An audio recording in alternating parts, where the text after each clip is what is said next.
There is a saying among lawyers that when the facts are on your side, pound the facts. What do the facts say? What do the facts say?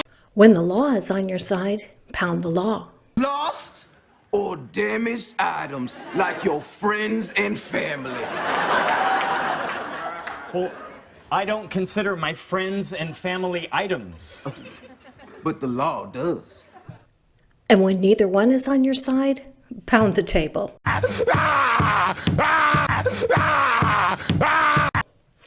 Thomas Jefferson most definitely had to engage in some table pounding when he wrote the Declaration of Independence, because the law most definitely was not on his side.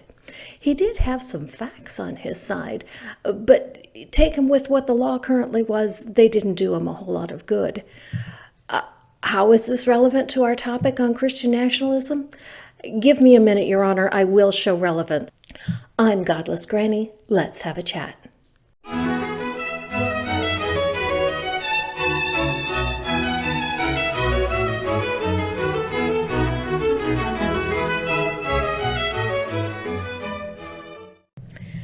Thank you for joining me, and I want to thank all of you for the encouragement that you've given me by the increase in the number of viewers that I've had and the increase in the number of subscribers that I've had. It lets me know that there are people that are interested in this, and I will keep going, and I thank you for that. And if you are new to this channel, please hit that like button and hit subscribe so you'll be notified when future videos come out as well. Also, you might want to consider becoming a patron of mine. A link to my Patreon page is in the description.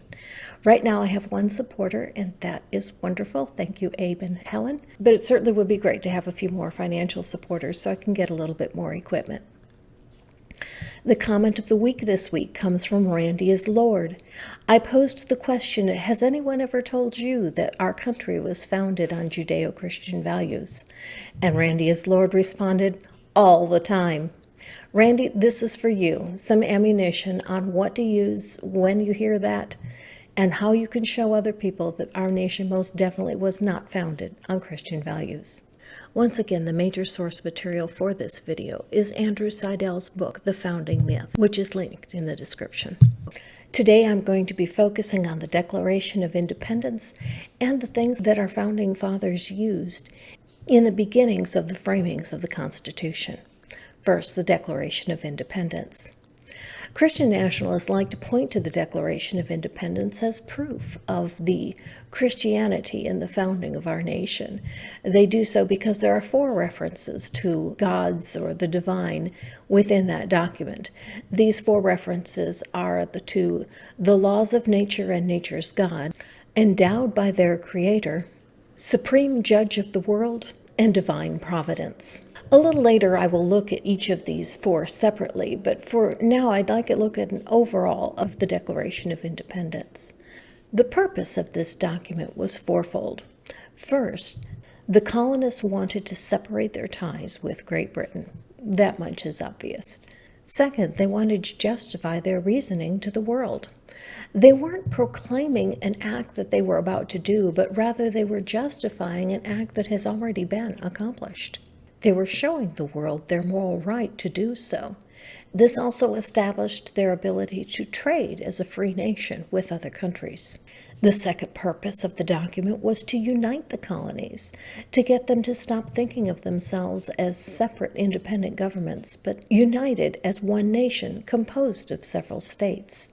It also encouraged these new states to trade with other nations as a free country and not as British citizens. Third, it repudiated the idea of the divine right of kings, and thus creating their right to have a rebellion in the first place. Jefferson did this through a 2-pronged attack that was ingenious. First, he put out a list of grievances of the colonists against the king, and second, he framed a form of government that had been widely discussed in Europe and talked about in theoretical terms, but had never been tested or been put into practice. The political theory behind this form of government said that despotic governments can and should be overthrown. And second, it said that people are the source of government power, and they must consent to be governed. Jefferson did this through a syllogism. His major premise was, that it is the purpose of government to protect the rights of the people, and therefore it is the right and duty of people to throw off a despotic government that is failing to perform its duties. Second, he showed that the British government was a despotic government through his list of 28 grievances. And finally, he concluded that therefore the American people have the right and duty to throw off the despotic government of the British Crown. And finally, an extremely important purpose of the Declaration of Independence was to court an alliance with France. At that time, no government would back a rebel group against a sitting government. The only way to be able to get the alliance with France that the United States needed in order to win the war was to convince them that they were not British subjects, but rather that they were a separate people. Jefferson did this in the beginning of the very first sentence of the Declaration of Independence, which reads, "When in the course of human events it becomes necessary for one people to dissolve the political bands which have connected them with another." The sentence goes on, but this is the important part. He talks about one people, the American people, being able to dissolve the bonds with another, the British people, thus establishing right from the very beginning that they were two separate peoples and not one. As the American people declared themselves to be free, they did so in a way that most definitely and emphatically was not Christian, contrary to what the Christian nationalists would have you believe. The Declaration of Independence is not a Christian document. As Andrew Seidel points out, it is an anti-Christian document with snippets of religious-sounding language as window dressing. We know that the Declaration of Independence is not a Christian document because the idea of all people being created equal, an idea directly in the document, is not a Christian idea. Religions, and particularly the Jewish religion and the Christian religion, talk about one people being favored over another people. In the Old Testament, the Hebrew people are frequently referred to as a favored nation, the people of my choosing. The favoritism of God's chosen people is unquestionable when you look at how God murdered masses to make room for them in what he called their promised land. The New Testament is not much different, even though there is one Bible verse that says God does not show favoritism. What was the greeting that the angel gave to Mary when he came to announce to her that she was going to give birth to Jesus? It was, "Hail, favored one." The New Testament also differentiates frequently between believers and unbelievers and how you are to treat each group. And there is no question that the group of believers are to be treated with favoritism. So the idea of all people being created equal is most definitely not a Jewish or a Christian concept. Second, the ideas of self-government and rebellion against a tyrannical government are not Christian ideas. The Bible specifically tells people that they should follow the government. Romans 13, 1-2 says, "Let everyone be subject to the governing authority, for there is no authority except that which God has established. The authorities that exist have been established by God. Consequently, whoever rebels against the authority is rebelling against what God has instituted, and those who do so will bring judgment on themselves." The idea that God is behind the governing authority is not unique to the New Testament. That idea is in the Old Testament as well. Proverbs 8:15-16 says, "By me kings reign, and rulers issue decrees that are just. By me princes govern, and nobles, all who rule on earth." So the idea of even being able to overthrow the government was not a Jewish or a Christian idea. It is in direct rebellion against God's word, not in submission to it. Opponents of the Declaration of Independence argued that this declaration was most emphatically unchristian. According to John Lind, an English barrister, the Declaration of Independence does not and cannot rely on the law of God. If what they now demand they were entitled to by any law of God, they need only produce that law, and the matter would be settled. Instead, they produce what they call self-evident truths. They tell us all men are created equal. Most definitely did not have the law on his side. He did have some facts on his side, and he did pound those facts, but without the law on his side, the facts weren't all that helpful. Instead, they had to create a whole new law under a whole new idea that they had the right and the duty to overthrow their government, an idea that most definitely was not a Christian idea. The Bible does not support throwing off tyranny. Rather, it says that one must submit, even when one is wronged. Just look at the entire book of Job. Job was stripped of his property, stripped of his children, and suffered a horrible disease, all permitted by God, brought to him by the hand of Satan. And his response was, "The Lord giveth, and the Lord taketh away. Blessed be the name of the Lord." And his righteousness is shown in the fact that he did not rebel, but continued to submit to God, even though he was clearly being wronged. The idea of redress of grievances when one is wronged is most definitely not a Judeo-Christian idea. The religious language of the Declaration of Independence does not support this document being a Christian document. The four references, again, being the laws of nature and nature's God, their creator, divine providence, and supreme judge of the world. The fact that there is capitalization in here is not an indication of divine recognition. Capitalization was not done by the writers of the Constitution, but rather was left to the printers. And capitalization at that time was random at best. Seidel points out all of the words that are capitalized in the Declaration of Independence, and I won't actually read the list, it's quite lengthy. In fact, I tried to count the list and I stopped at 125. But most of the words that are capitalized are words that we wouldn't even consider capitalizing today and have no religious overtones whatsoever. So the capitalization of the terms supreme judge of the world, divine providence, and so on has nothing to do with them being references to a god. It was simply the way that the printers punctuated the document. If our founding fathers wanted to found this document on Christian principles, they should have made it clear. There are no references to Jesus, to Christ, to Yahweh, to anything Christian within the entire document. The references that are there are not only not specifically Christian, but they could be read as being theist or even deist.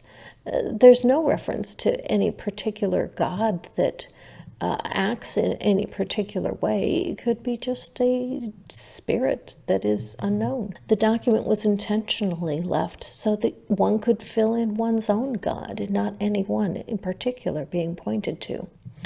In looking at the phrase law of nature and nature's God, University of Chicago constitutional law professor Jeffrey Stone observes, in acknowledging nature's God, the creator and divine providence, the Declaration carefully and quite consciously eschewed any invocation of the Christian religion.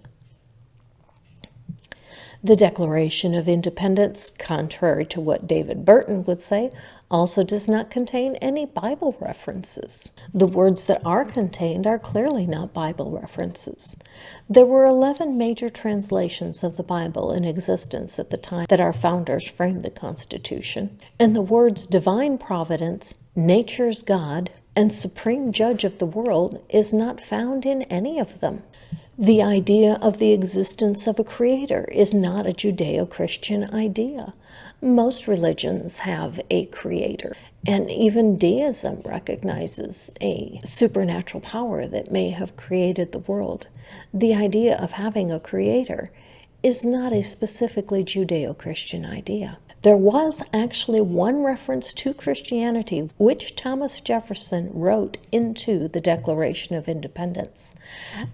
A reference that did not make the final cut. But here is what that reference said.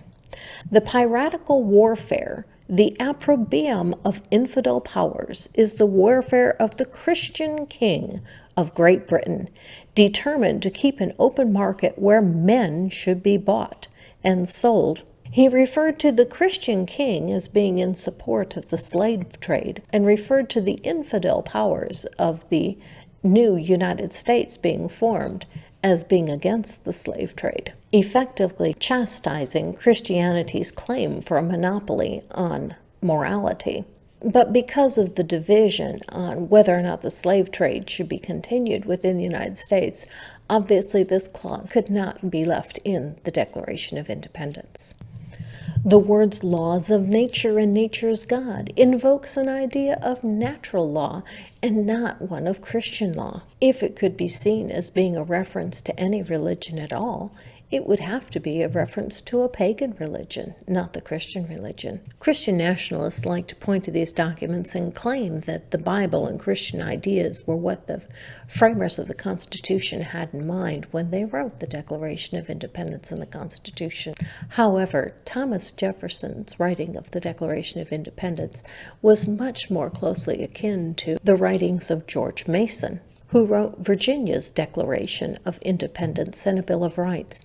And in George Mason's writing, we find the words, that all men are by nature equally free and independent and have certain inherent rights, namely the enjoyment of life and liberty, with the means of acquiring and possessing property, and pursuing and obtaining happiness and safety. This document, not the Bible, not Judeo principles, was what Thomas Jefferson based his wording of the Declaration of Independence on.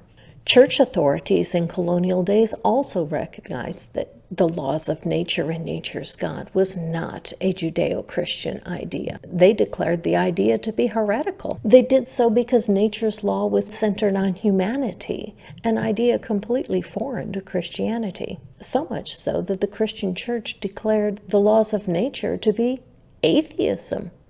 Maybe that's what we should respond to Christian nationalists, that the laws of nature and nature's God is not a Judeo-Christian principle, but rather an atheist principle. Do you think maybe our nation was founded on atheism? The final term that Christian nationalists often point to as being Judeo-Christian is the reference to their creator. Interestingly enough, frequently Christian nationalists mistakenly say that this is a reference to our Creator. Declaration of Independence. We are endowed by our Creator. The Founding Fathers actually wrote, endowed by our Creator. But this is not what is actually written in the Declaration of Independence. It says their Creator. If the Declaration had read the Creator or our Creator, there would be a stronger position for this being a Christian reference, similar to our Savior. But their Creator lets the reader interpret the phrase with any creator the reader so chooses, God or otherwise. The phrase allows for freedom of thought without invoking any particular belief. But it most definitely does not support the Judeo-Christian founding myth. Finally, the supreme judge of the world and divine providence. These two come the closest to actually being Christian references. These two rhetorical statements come much too late in the document to undo the overall Enlightenment framework. Rather than being a principle, they are more like an oath or a promise to the king that they are telling the truth. They are a placement of strategic piety in order to appeal to a pious king. They are also added in order to justify their actions to a largely religious world while still remaining wholly non-sectarian. The words divine providence were carefully chosen because one can interpret these as one chooses, and they can appeal to the confirmation bias of anyone. Christians see it as referring to their God, while atheists see it as referring to luck. Overall, the four references are tools of persuasion, not expressions of founding faith. So the Declaration of Independence most definitely was not a Christian document. It was not intended to show any kind of Judeo-Christian principles. It did just the opposite. It established a new idea that people are created equal. Government is by the consent of the governed, and when governments fail to fulfill their duties of protecting the rights of the people, that the people have the right to throw off the government. All of these are most definitely not Judeo-Christian ideas and are in direct conflict with the Bible. But what about the building of the nation? Was the Constitution intended to be a Christian document? Was our founding intended to be as a Christian nation? It most definitely was not. One of the things that our founding fathers looked at was the example of the Christian governments that had been established right there in the colonies and the results that came because of having Christian governments. One example was the witch hunts, which resulted in innocent people being killed for religious ideas. The second was the laws of heresy, which in some colonies was punishable by burning. Our founding fathers agreed that these were not good ideas, and therefore they did not want the government to be involved in enforcing religious ideas on the people. Christian nationalists are quick to point out that the First Continental Congress prayed before they began. But even this small concession to Christianity was opposed by both John Jay and John Rutledge, who were later to become the first and second Chief Justices of the Supreme Court of the United States. They opposed the motion for prayer on the grounds that the colonies were religiously diverse and it was inappropriate to have a prayer favoring one religion at this meeting. The eventual agreement to have the prayer was a political move rather than a religious one. According to Joseph Reed, we never were guilty of a more masterly stroke of policy than in moving that Mr. Duché might read prayers. The appointment of Duché to pray before the First Continental Congress turned out to be a huge mistake, and today it is a huge mistake for Christian nationalists to point to this as being an example of why the Founding Fathers wanted our government based on Christian principles. Following the First Continental Congress, Duché renounced the idea of rebelling against the king.